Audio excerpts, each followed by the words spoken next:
Good morning. The word for you today. Today is Thursday, January 29th, and our devotion is titled Avoid Comparing Yourself to Others. Our scripture passage comes out of the book of 2 Corinthians chapter 10, verse 12. And it says, "We do not dare to classify or compare ourselves with some who commend themselves. When they measure themselves by themselves and compare themselves with themselves, they are not wise." Today's message is about not comparing yourself with others. Every time I hear that statement, I'm reminded of the quotes, comparison is the thief of joy, or the thief of joy is comparison.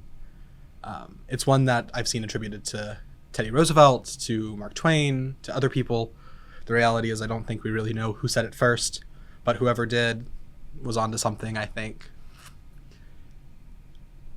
It is so easy to become overwhelmed with what other people have. And I don't even mean that in a way of jealousy. For instance, my sister is married and has a wonderful husband and a wonderful job, and they have a house. And I am so happy for her. But there have been times when I've looked at that life, looked at her with a spouse and having a house already. She's doing the things that I thought I would be doing at this age. And it brings me down. It's not her fault. It's not my fault. It's just that life hasn't worked out that same way. I remember looking at my youngest sister and seeing how athletic she is. And that's just not something I've ever been gifted with. And I've tried, but you can tell when there's somebody who has real athletic, just natural talent. And then to compare yourself to them, you feel worse about yourself. One of my best friends in the world, they are incredibly smart. They make me feel stupid when they're talking, not because they're being mean, but because the things they talk about are so complex, so intricate, and I just don't understand it because that's not how I'm wired. I'm not wired to understand this complex science stuff they're doing, even though I'm interested in it. But there are also those times that I talk about something.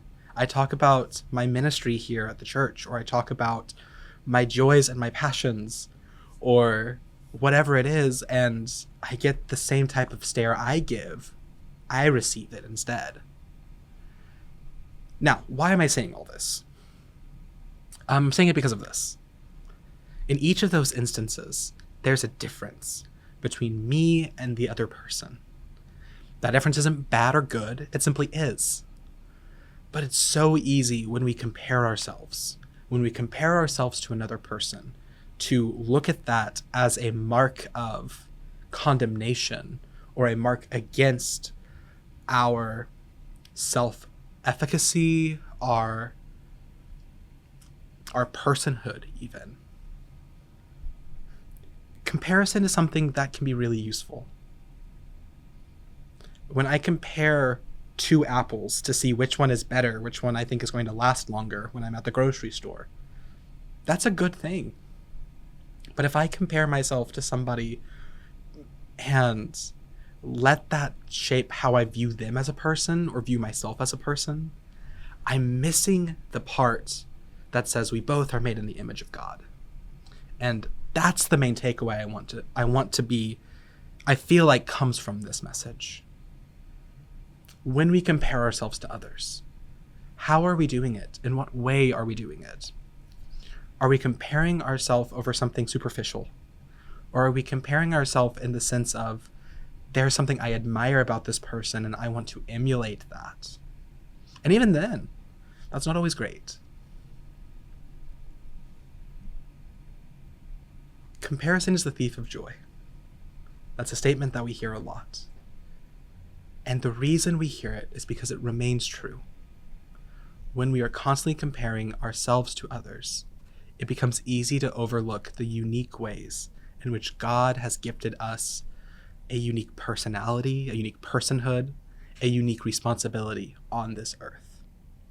And I hope, for your sake, for my sake, for everyone's sake, that we are able to set aside the magnifying glass and to look at ourselves in the mirror and see that we are wonderfully and fearfully made in the image of a God who is perfect beyond all measures.